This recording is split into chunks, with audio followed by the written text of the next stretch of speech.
Hello everyone, मैं आपके सामने लेके आ रहा हूँ सॉल्यूशन ऑफ क्विज 3। तो फटाफट इसका सॉल्यूशन कर लेते हैं। जिन लोगों ने भी अटेम्प्ट किया है आपका बहुत बहुत धन्यवाद। आपको प्रॉब्लम समझने में कठिनाई आई है तो आप इसको ज़रूर देखें, ठीक है। यहाँ पे मैं थोड़ा फास्ट करने के लिए मैं सॉल्यूशन पहले से लिख लिया हूँ जिससे कि जल्दी जल्दी काम हो जाए। तो पहला प्रॉब्लम में था कि x minus A is factor of this. तो x माइनस ए इसका फैक्टर दिया हुआ था, तो पूछा था a का वैल्यू क्या होगा। तो बताया था फैक्टर थ्योरम में भैया, अगर ये चीज़ फैक्टर थ्योरम के अकॉर्डिंग अगर देखें तो फैक्टर थ्योरम में हमने क्या पढ़ा था कि अगर x माइनस ए इसका फैक्टर है तो x equal to a satisfy करेगा किसको, पोलिनोमियल को, सेटिस्फाई पी एक्स, है ना। तो इसका मतलब P of a equal to क्या हो जाएगा, 0। तो वही काम हमने यहाँ पे क्या कैलकुलेशन आप देख सकते हो। सेकंड क्वेश्चन में जो था, सेकेंड क्वेश्चन में सिंपल रिमाइंडर थ्योरम का क्वेश्चन था। तो रिमाइंडर थ्योरम में क्या बताया था, कोई पोलिनोमियल पी एक्स है, अगर हम उसको डिवाइड करते हैं एक्स माइनस ए से तो जो रिमाइंडर आता है that is equal to P of A के इक्वल आएगा, है ना। तो वही चीज़ है। अब दो पोलिनोमियल पी एक्स और क्यू एक्स थे, दोनों रिमाइंडर एक्स माइनस 4 से डिवाइड करने पे सेम दे रहा है, तो इसका मतलब P of 4 equal to Q of 4 होना चाहिए। तो अब इसको हमने कैलकुलेशन से दिखा दिया है, तो यहाँ से के इक्वल टू 1 निकल के आ गया। आप देख सकते हो calculation. Now question number 3। Question number 3 में अगर देखें तो बोला जा रहा है कि ये एक्सप्रेशन इसके इक्वल है। तो इक्वल है तो भैया ठीक है, तो सारे कोफिशिएंट भी मैच करने चाहिए। यहाँ पे एक्स क्यूब का कोफिशिएंट और एक्स का कोफिशिएंट, यहाँ पे एक्स क्यूब और एक्स का कोफिशिएंट हमने इक्वेट करा दिया है। दोनों तरफ आप मल्टीप्लाई करके देख सकते हो, इक्वेट करा सिंपल मल्टीप्लाई भी कर लो, ए इक्वल टू 2 और बी इक्वल टू 1 आ जाएगा सिंपली। क्वेश्चन नंबर 4 में अगर देखें तो ये इनइक्वलिटी दिया हुआ है, तो बोला जा रहा है कि इसमें नंबर ऑफ़ इंटीग्रल वैल्यूज़ कितने होंगे जो इसको सेटिस्फाई करेंगे। तो इस तरीके से हमने बताया था इनइक्वलिटी में अगर इस तरीके से लिखा हो तो ये एक्चुअली दो इनइक्वलिटी होता है। एक पहला इनइक्वलिटी ये है और दूसरा इनइक्वलिटी ये है। तो फर्स्ट पार्ट को हमने यहाँ सॉल्व किया, सेकेंड पार्ट को यहाँ। तो सॉल्व करने के बाद पहले से आया एक्स ग्रेटर देन 0 और दूसरे से ये थोड़ा सा लेस देन 0 था। तो बताया था जब भी लेस देन 0 तो छोटा से बड़ा आंसर होता है। तो दोनों का हमने यहाँ पे क्या लिया है, इंटरसेक्शन, आप देख सकते हो। तो सिंपली सारे पॉइंट को प्लॉट कर दिया और इंटरसेक्शन लेने के बाद ये अपने पास आंसर आया है। ये यहाँ पे दिख रहा होगा, ये जो आंसर आया है अभी इस रेंज में एक्चुअली रूट 17 का वैल्यू 4 पॉइंट समथिंग हुआ, 1 जुड़ा हुआ है तो 5 पॉइंट समथिंग आएगा। तो 0 से लेकर 5 पॉइंट समथिंग में कितने इंटीजर्स आ जाएंगे, 0 पे तो ओपन लगा हुआ है तो 0 के जस्ट बाद 1 आएगा, फिर 2 आएगा। तो यहाँ देख सकते हैं 1 2 फिर 3 4 और ये 5 आ जाएगा। तो आंसर क्या हो जाएगा, 5 हो जाएगा। नाउ नेक्स्ट अगर बात करें तो ये तो सिंपल इनइक्वलिटी है, इतना भारी भरकम सा एक्सप्रेशन बस लिखा है, बस ईमानदारी से कायदे से करना था। तो वही चीज़ बताया था पावर ऑड इवन का कॉन्सेप्ट। तो ऑड इवन ध्यान रखना था यहाँ पे। तो ऑड इवन के कॉन्सेप्ट में हमने क्या बताया था, ऑड इवन के कॉन्सेप्ट में ऑड अगर होगा तो क्रॉस करेगा और इवन होगा तो क्रॉस, इवन में क्रॉस नहीं करेगा, ठीक है, नॉट क्रॉस। तो यहाँ पे इस तरीके से अपने पास ये आ जाएगा, है कि नहीं। तो ये नंबर लाइन है, इस नंबर लाइन पे अगर देखा जाए तो सारे पॉइंट्स को हमने प्लॉट कर दिया है और वही फंडा अपना लिया है जो पहले भी हमने इनइक्वलिटी के लेक्चर में सारा डिस्कशन किया था। लेकिन यहाँ पे आंसर बोला गया था एक्स के पॉजिटिव वैल्यू, पॉजिटिव इंटीजर्स कितने हैं जो इसको सेटिस्फाई करेंगे। तो हमें निगेटिव चाहिए, तो निगेटिव वाले पॉजिटिव देखेंगे तो 0 के आगे का सॉल्यूशन देखेंगे। तो 0 के आगे का सॉल्यूशन यहाँ पे निगेटिव रेंज एक ये है और दूसरा निगेटिव रेंज ये है। तो इसमें 0 से 2 के बीच में एक 1 आ जाएगा। फिर यहाँ पे 4 पे इक्वलिटी लगा हुआ है तो 4 भी अपना आंसर में आएगा। और यहाँ पे 4 से 6 के बीच में एक क्या आ जाएगा, 5 भी आएगा। तो अपना आंसर 5 भी आ जाएगा। तो 3 आंसर आ जाएंगे। नाउ नेक्स्ट ये इसका मिनिमम वैल्यू पूछा है। तो मिनिमम वैल्यू के लिए एक सिंपल सा फंडा बताया था, यहाँ से एक्स का वैल्यू निकालेंगे, यहाँ से निकालेंगे, यहाँ से निकालेंगे। यहाँ 1 आ गया, 2 आ गया, 3 आया। तो जो मिनिमम वैल्यू होता है एक्स एवरेज पे होता है, तो एवरेज निकालेंगे तीनों का तो 2 आ गया। तो अब इस 2 को इसमें रख देंगे तो यहाँ से निकल के आ गया, कैलकुलेशन है आप देख सकते हो 2 आ गया। अब क्वेश्चन नंबर 7 अच्छा प्रॉब्लम है, गुड प्रॉब्लम है। आप इसको चाहो तो अलग से क्लास नोट एक नोट बना लो, अच्छे प्रॉब्लम। इसमें लोग गलती करते हैं। तो देखो इक्वल टू 1 दिया है, तो इक्वल टू 1 होने के लिए क्या क्या कंडीशन हो सकते हैं। तो ये पावर और बेस, ये जो बेस है और ये पावर है, तो भैया एक तो कंडीशन पहले लिखा है कि हमने बेस 1 हो जाए, तो बेस 1 हो जाए तो उसके पावर में कुछ भी रहेगा, 1 के पावर में समथिंग कुछ भी रहे तो 1 ही आएगा।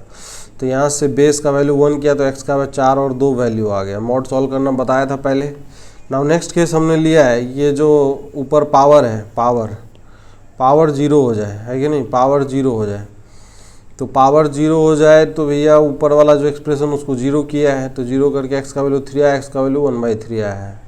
अब यहाँ पे लोग प्रॉब्लम क्या हो गया ना, x का वैल्यू जब 3 आएगा तो यहाँ पे लोचा है। x = 3 पे आप देख सकते हो यहाँ पे जो बेस है, बेस का वैल्यू भी क्या हो जाएगा, 0 हो जाएगा। तो 0 के पावर में इस केस में आ जाएगा 0 की पावर 0, क्योंकि ऊपर वाला तो 0 बन ही रहा है। तो 0 की पावर 0 का वैल्यू नॉट डिफाइंड रहेगा, तो इसलिए आंसर से क्या होगा, रिजेक्ट हो जाएगा। तो अपना आंसर यहाँ से 4 आएगा, 2 आएगा, 4, 2 और 1/3 आ जाएगा। क्वेश्चन नंबर 8 में अगर देखें, क्वेश्चन नंबर 8 में सिंपल है, एक्सप्रेशन का वैल्यू बोला पॉजिटिव है।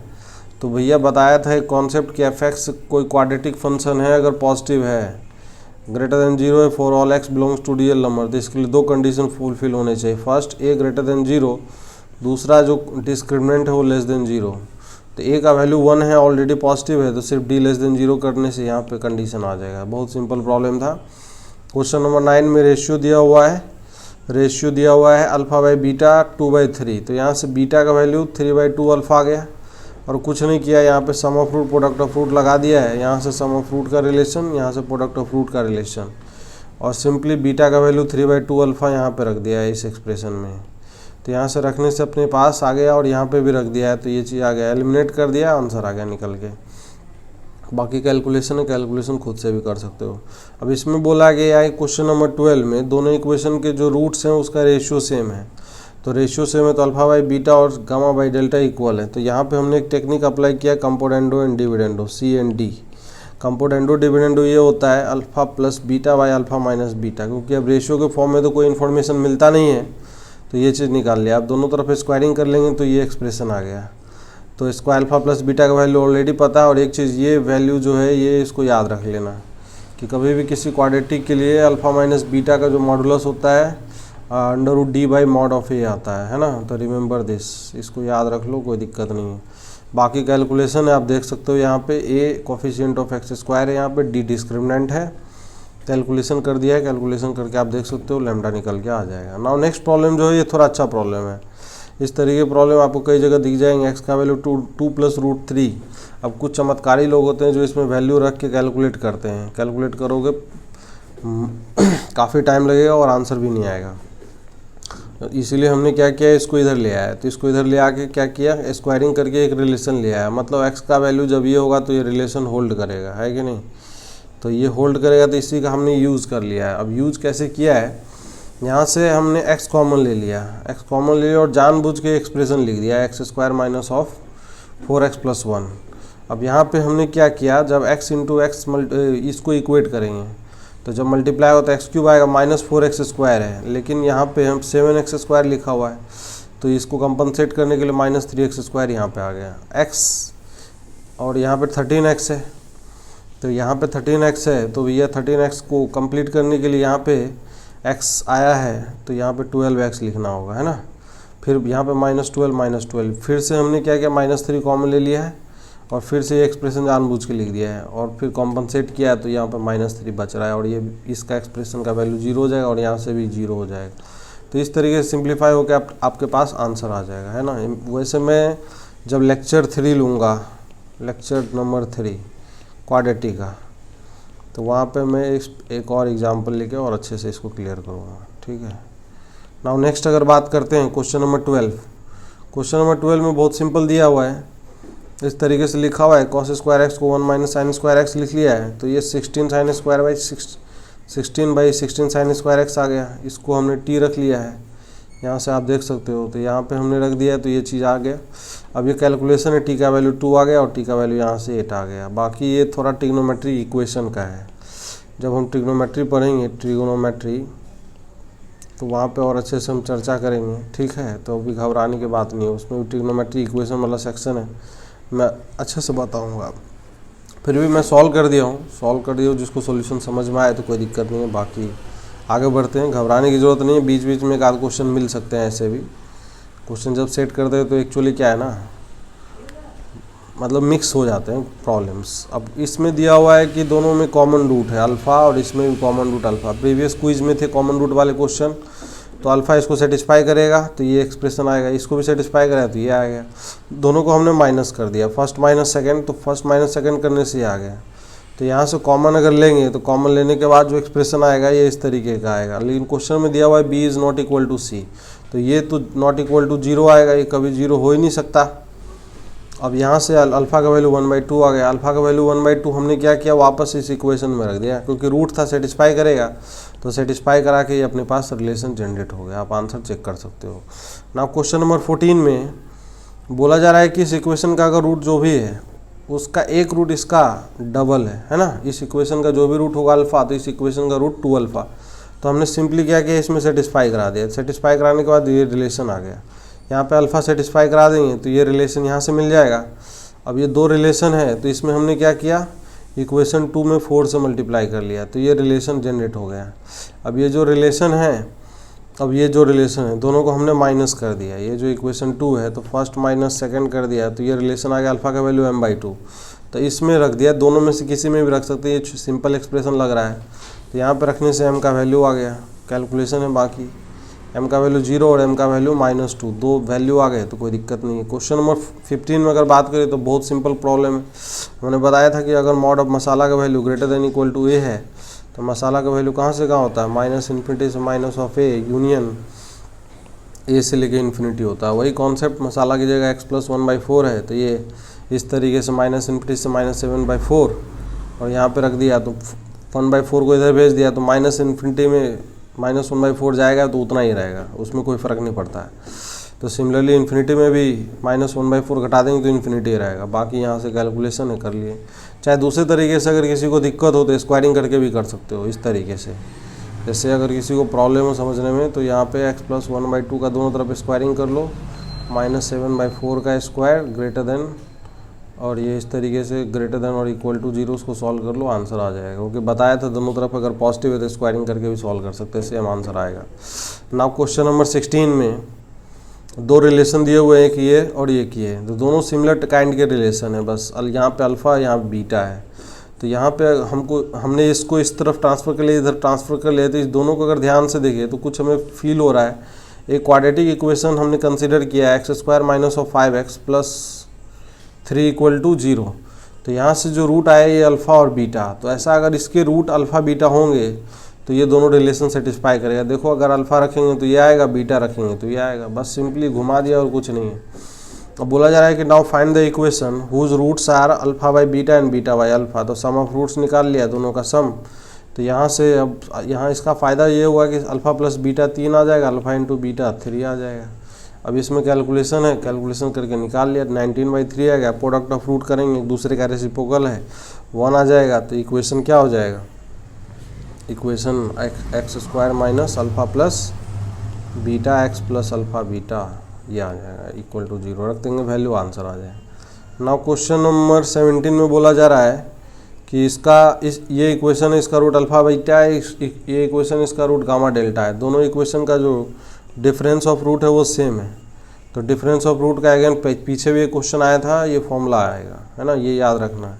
तो दोनों को इक्वेट कर दिया, स्क्वायरिंग कर दिया, तो इस फॉर्मूले का यहाँ पे यूज कर लिया d1/a1 डिस्क्रिमिनेंट ऑफ फर्स्ट और a1 कोफिशिएंट ऑफ x² और फर्स्ट इक्वेशन। तो ये दोनों को इक्वेट कर दिया, दोनों वैल्यू रख दिया, यहाँ से कैलकुलेशन है, कैलकुलेशन कर लिया, आंसर आ गया। क्वेश्चन नंबर 18 बोला जा रहा है कि 1 - p इस इक्वेशन का अगर रूट है तो एक अगला रूट क्या होगा, अल्फ़ा होगा। एक रूट मान लेते हैं कुछ अल्फ़ा है, तो प्रोडक्ट ऑफ रूट यहाँ से अभी अप्लाई किया तो ये रिलेशन आ गया। तो यहाँ से 1 - p कॉमन ले लेंगे तो अल्फ़ा -1 आएगा। तो या दो कंडीशन बनेंगे, या तो ये 0 होगा या तो ये 0 होगा। तो ये अल्फ़ा = 1 किया, तो अल्फ़ा = 1 इसका रूट था, तो इसको सेटिस्फाई कराने की कोशिश किया मैं, तो यहाँ पे रख दिया। तो यहाँ पे रखने के बाद जो अपने पास एक्सप्रेशन आया ना, एक्सप्रेशन क्या है मैं फिर से लिख देता हूँ एक बार समझने के लिए है बस, और कुछ नहीं है। तो यहाँ से अगर देखें तो ये एक्सप्रेशन क्या है, ये एक्सप्रेशन है अपने पास, ये एक्सप्रेशन है अल्फ़ा = 1 1 + p + 1 - p = 0। तो 2 = 0 आ गया। तो ये तो सेटिस्फाई नहीं कर रहा है, इसका मतलब ये रिजेक्ट हो जाएगा। तो यहाँ से एक ही कंडीशन बचता है, p का वैल्यू 1 होना पड़ेगा। तो p का वैल्यू 1 होगा तो एक रूट तो 1 माइनस पी था, तो इसलिए एक रूट क्या हो जाएगा 1 माइनस 1 करके 0 आ जाएगा, तो 0 यहाँ पे रख देंगे तो ये तो ख़त्म हो जाएगा। तो x square plus x equal to 0, तो एक्स इक्वल टू अगला रूट -1, तो दो रूट आ गए 0 और -1। नाउ क्वेश्चन नंबर 19 में बोला जा रहा है कि इस इक्वेशन का जो रूट है वो 4 है और इस इक्वेशन का रूट इक्वल है, तो इक्वल है तो रूट इक्वल है तो भैया डिस्क्रिमिनेंट 0 होगा, तो P square equal to 4q आ गया। और यहाँ से जो रिलेशन है 4 को सेटिस्फाई करा दिया, सेटिस्फाई कराने के बाद p का कैलकुलेशन आया, वो कैलकुलेशन आ गया p इक्वल टू -7, तो इसको वापस यहाँ से उठा के इसमें रख दिया, तो रखने के बाद q का कैलकुलेशन आ गया 49/4 आ गया। नाउ क्वेश्चन नंबर 20 थोड़ा ढंग का अच्छा प्रॉब्लम है, इंपॉर्टेंट प्रॉब्लम भी है ये, है ना। क्वेश्चन नंबर 20 में ये एंगल बोला जा रहा है 90 है और ये p है और ये q है, तो ये 90 है तो ये बाकी दो एंगल जो बचेंगे p प्लस q, इसका भी सम कितना हो जाएगा 90 डिग्री होगा। रेडियन में लिख लिया तो π/2 आ गया, तो हाफ एंगल में रिलेशन दिया हुआ है तो इसलिए आधा आधे में बांट दिया, p/2 और q/2 का वैल्यू π/4, 10 लगा दिया क्योंकि इन्फॉर्मेशन 10 में दिया है, तो इसलिए हमने यहाँ पे 10 में रिलेशन ले लिया। तो tan of a plus b का फॉर्मूला यहाँ पे आ जाएगा, यहाँ पे 1 हो जाएगा। अब इसका रूट ये दोनों हैं तो सम ऑफ रूट यहाँ से आ गया, प्रोडक्ट ऑफ रूट यहाँ से आ गया, तो यहाँ पे ये क्या है this is sum of root है, और यहाँ से अगर देखें तो ये क्या है this is product of root है। यहाँ वैल्यू रख दिया, बाकी कैलकुलेशन कर लिया तो आंसर आ गया, दैट्स ऑल। तो ये भैया क्विज नंबर 3 का कंप्लीट सॉल्यूशन है। ठीक है, आपके पास पूरा डिटेल सॉल्यूशन लिखा हुआ है, कोई दिक्कत की बात नहीं है। आप क्विज को बहुत अच्छे से अटैम्प्ट करिए और सारे सॉल्यूशन को, जो क्वेश्चन नहीं आए उसको दोबारा ज़रूर अटैम्प्ट करें। और क्विज प्लीज़ एंड प्लीज़ एक भी क्विज मिस नहीं करना है, और सारे क्विज का सॉल्यूशन अलग से एक बना के रखिए। जो अच्छे क्वेश्चन है उसके क्वेश्चन बैंक बना लो टॉपिक वाइज, जैसे क्वाड्रेटिक है, जितने भी क्वेश्चन आ रहे हैं अच्छे अच्छे जो क्वेश्चंस हैं जो ढंग के कॉन्सेप्चुअल लगता है, कुछ सीखने के लिए मिला, तो उसका एक अलग से कॉपी बना के उसमें सारे नोट करते जाएंगे, क्योंकि बाद में यही सब रिवीजन करने में काम आएगा, है ना। तो चलिए, आपका बहुत बहुत धन्यवाद।